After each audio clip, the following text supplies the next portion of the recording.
Masayang araw, mga ka-PL.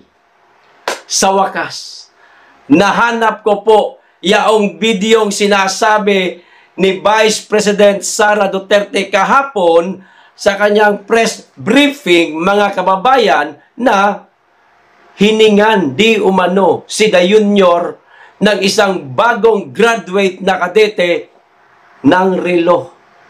Pero pinagkaitan. Hindi na nga ibinigay yung relong hinihingi ng kadete, mga ka-PL, pinagtawanan pa. Kita nyo ugali ni The Junior, mga kababayan? Ganyan po kaliit ang tingin nila sa ating mga mahihirap.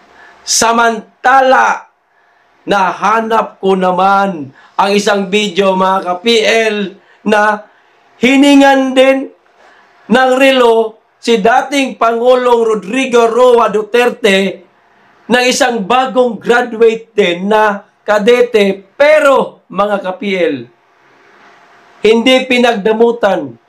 Hinubad ng dating Pangulong Duterte ang kanyang relo at siya pa mismo ang nagsuot doon sa bagong graduate na kadete.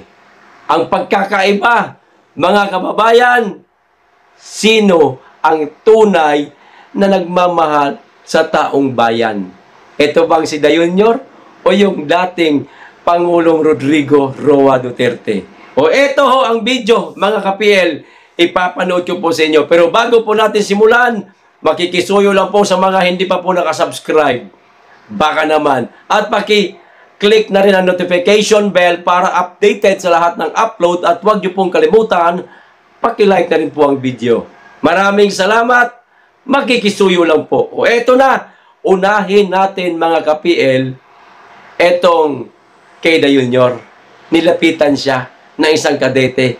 Ay, palibasa kasi maiabot po na, na sertipiko. Ayan. Kaya lumapit yung kadete, sabay hiningi na rin yung kanyang relo. Pero, grabe talaga, mga kababayan. O eto na. Panoorin na po natin.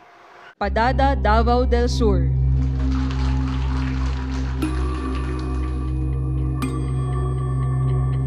Cadet First Class, Andre Carl Toledo Sepe, Zamboanga City.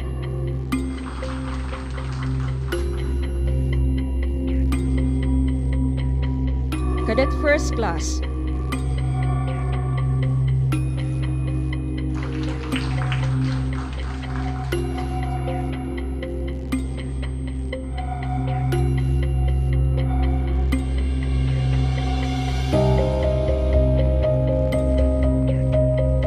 Cadet First Class, Juan Paulo Uriel Manalansan Canlas, Lubao, Pampanga.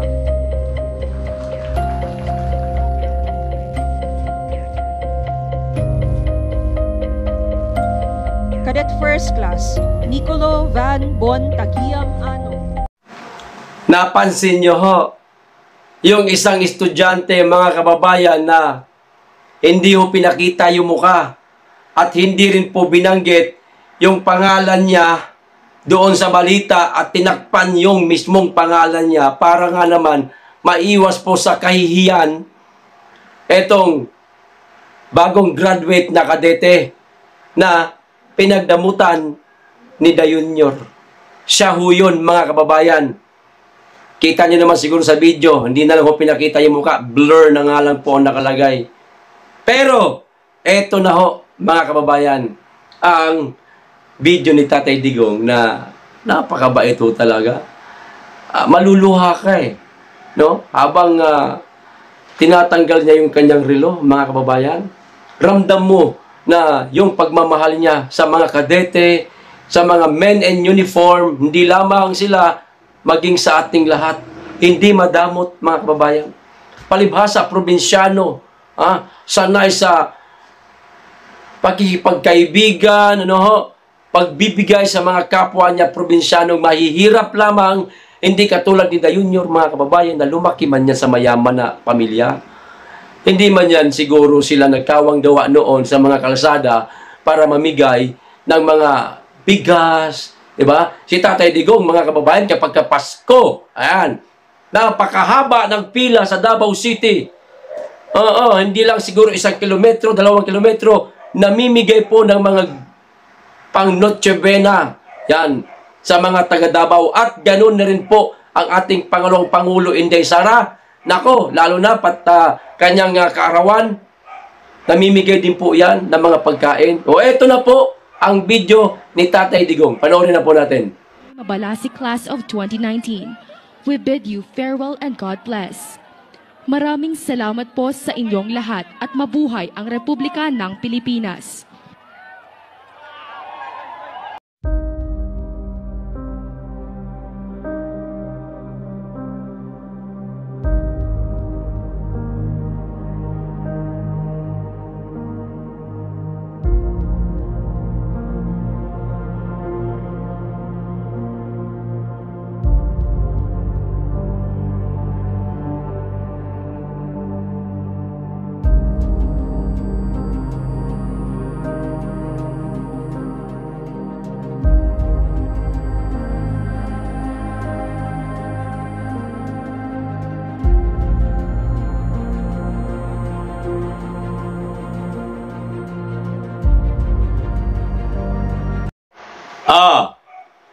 Tuwang-tuwa yung bagong graduate na kadete, mga kababayan. Hindi katulad nung kadeteng humingi ng relo kay Bangag, mga kababayan, dismayado, nalungkot, hindi masaya. Ayan, kasi hindi niya nakuha ang kanyang kahilingan kay Bangag na mahingi man lang yung relo. Madamot nga kasi, mga kababayan. Kamusta nga tayo ngayon? Yung ating bayan, yung ating bansa, kamusta? Di ba? Walang pag-angat sa ekonomiya na nangyari. Puro bot-bot lang, mga kababayan. Ang mga ipinalalabas sa balita na di umano gumaganda daw ang ekonomiya. Ha?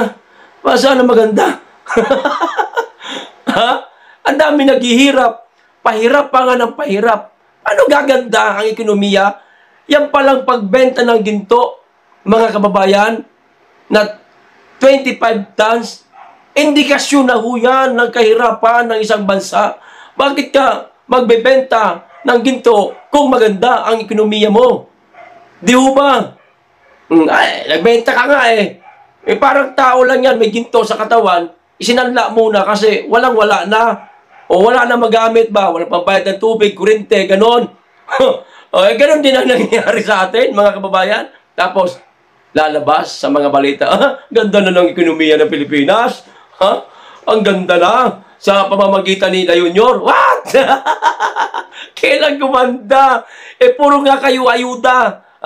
Kung maganda ang ekonomiya ng Pilipinas, wala tayong nakikitang binibigyan ng ayuda. Hindi kinakailangan magbigay ng ayuda, lalo na't wala namang sakuna. Pero, kahit walang sakuna, may sakuna man, sa Manila, sa Davao, namigay ng ayuda. Ano yun? O, di ba? Mga kababayan, yan po ang pinagkaiba ni Tatay Digong at ni La Junior. Di ba? Mag-isip-isip po ang mga trolls sana. No? Yung mga bayaran na mga trolls at mga bayarang vlogger, mag-isip-isip, mabuti lamang at meron na pong iba na nagigising na ho, mga kababayan. Pero marami pa rin talaga ang nagmamatigas at patuloy na naniniwala sa Bangag administration na ito. Samantalang ayan na ang pangalawang Pangulo kahapon sa kanyang press briefing, mga kababayan. Isiniwalat niya, napakarami niyang mga pasabog na sinabi. No? Kung balikan natin yung video na yon, mga kababayan, isa lang po ang kinuha ko. Yung sinabi po ni BP Inday Sara kahapon patungkol po dito sa pinag-uusapan natin ngayon. Ito po ang video, ipapanood ko po sa inyo. Pero bago po ang lahat, magpapaalam po muna ako. Maraming salamat. Hanggang dito lang, mag-iingat kayong lagi at higit sa lahat, mahalin po natin ang Pilipinas. Be blessed. So, taong bayan, magkasama kami nag-attend ng isang graduation. truthfully, I wasn't feeling well. Kasi kinukulam nila ako. Andiyan na sila ha, umabot na sila sa kulam. Nagsama-sama na silang lahat. Kinukulam pa nila ako. So I wasn't feeling very well. Pero I had to go. Kailangan ko pumunta. Kasi para naman sa graduates yun. Hindi para sa akin yun. That's their happiest day. So nagsama kami. Nakatayo kami doon. And merong isang graduate na, alam nyo, para sa akin, there was some sort of inappropriateness sa ginawa ng bata. Pero bata ito eh. So ikaw din, meron ka din dapat sana sigurong pag-intindi kung saan nanggagaling yung bata. And ang reaction mo, ang response mo, should be so that the child will learn a lesson. So meron isang graduate. Sabi nung graduate, Mr. President, can I have your watch as a graduation gift? And narinig ko, tabi ako, di ba? Narinig nung katabi ko. Narinig nung katabi ng katabi ko. But apparently, this guy, di niya alam kung ano isasagot niya. So ang ginawa niya, pinaulit niya sa bata. What did you say? So this time, syempre bata, hindi niya alam ba saan yung inulit ng bata, louder this time. Mr. President, can I have your watch as a graduation gift? Nasagot niya. Why? Why will I give you my watch? At that point, may sakit na ako. I wasn't feeling very well. Nandun lang ako, nakakatayo ako doon kasi may gamot ako.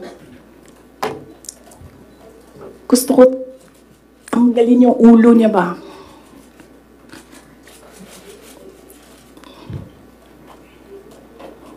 I realized toxic na yung relationship.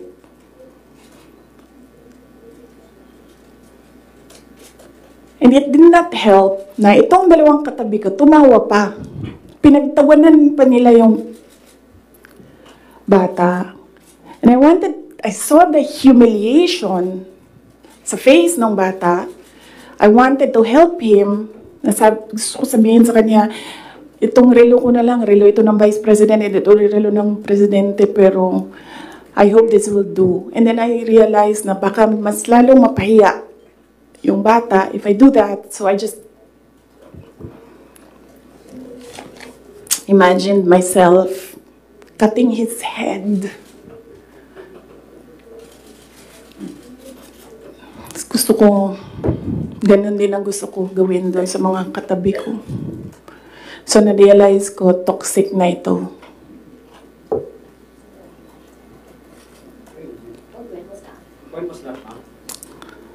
One of the graduation, hanapin niyo yung footage, makikita niyo doon yung muka ko.